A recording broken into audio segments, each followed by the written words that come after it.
Hey guys, I'm Dr. Croc and in this video I wanna talk a little bit about League's new champion, Kalista.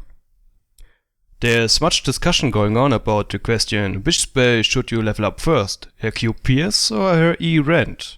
And well, to be honest, the answer to this question isn't that obvious as some of you might think. Even the pros seem to be unsure about this subject. Some of them praise the Q leveling, but others go for the E maximizing first. However, after doing some researches, I figured out, after all it comes down to certain advantages and preferences that I want to show you now. And I'm going to do this with some easy graphics. The right side shows how much attack damage you have at the moment in the game, and the Y-axis represents the damage you would do. Now you can see the blue graph, which shows Kalista's Q Pierce at rank 1. As you can also see, its attack damage ratio is 1.0, which is decent. In fact, every basic attack in League of Legends scales with this ratio. So you could also say Kalista's Q is a basic attack with extra base damage on top of it, but only damage wise. Don't get me wrong now, her Q is not an on-hit effect, so it doesn't apply lifesteal or other on-hit effects like Sheen for example. The green graph represents Kalista's E spell Rend at rank 1. You don't get this damage without hitting your enemy at least once with a basic attack, because her E is auto-attack reliant and stacks on them. But for the sake of this comparison, I will hide the auto-attack damage as we just want to compare the two spells for the moment. Later on I will talk more about the different nature of both spells. Back to her E, so it starts stacking with basic attacks. If you would hit your enemy only once and press E afterwards, you would do 1 basic attack damage plus 20 base damage plus 0.6% of your AD as extra damage. Every additional spear after the first one does less damage, but there's no cap, so it stacks endlessly.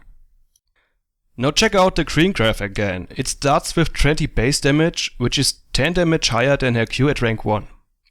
That's also the reason why Pierce rank 1 is pretty much crap. Hitting a skill shot with 10 base damage and a 1.0 AD ratio, which doesn't do much during the early game, is really not rewarding. But the thing about Pierce is that it's ramping up by 60 damage per rank, which on the other hand, again, is a lot. Not many spells in League of Legends get so much base damage per level. It is mostly between 35 and 55 base damage. So that's definitely a valid argument for putting more points into your Q. You can see the wide jumps per rank, capping at 250 base damage at rank 5. Kalista's E spell though gets only 10 base damage per rank. More E stacking is needed to outscale higher than rank 1 Qs, which you can see here. It takes something about 3 or 4 basic attacks. Some of you might start bitching now that I didn't calculate the basic attack damage into this. Well, I did this before, but then I realized that it doesn't make much sense when comparing two spells with each other. If I put more points into my Q or my E, it doesn't change my auto-attack damage at all.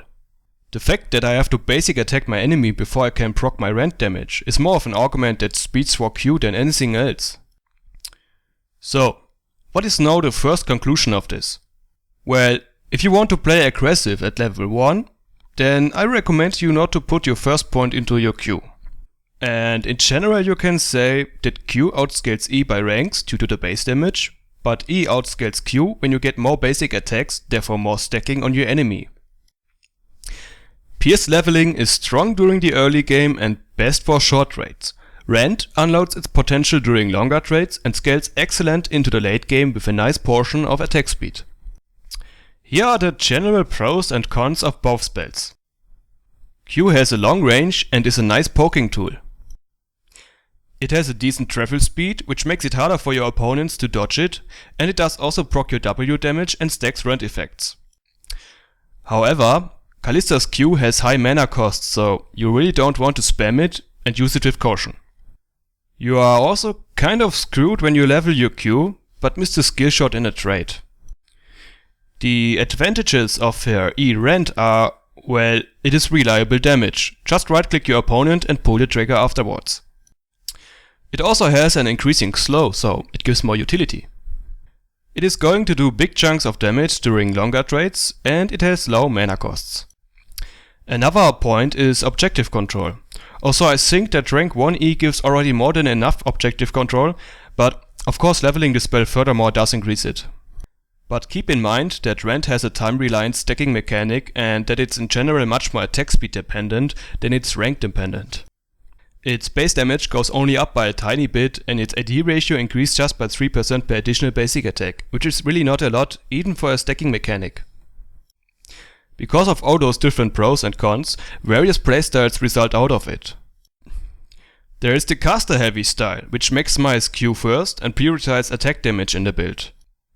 An item build would likely start with an Infinity Edge to get the AD spike and the harder hitting Qs, then finishing off the Berserker crease and following with Last Whisper afterwards for the much needed armor penetration.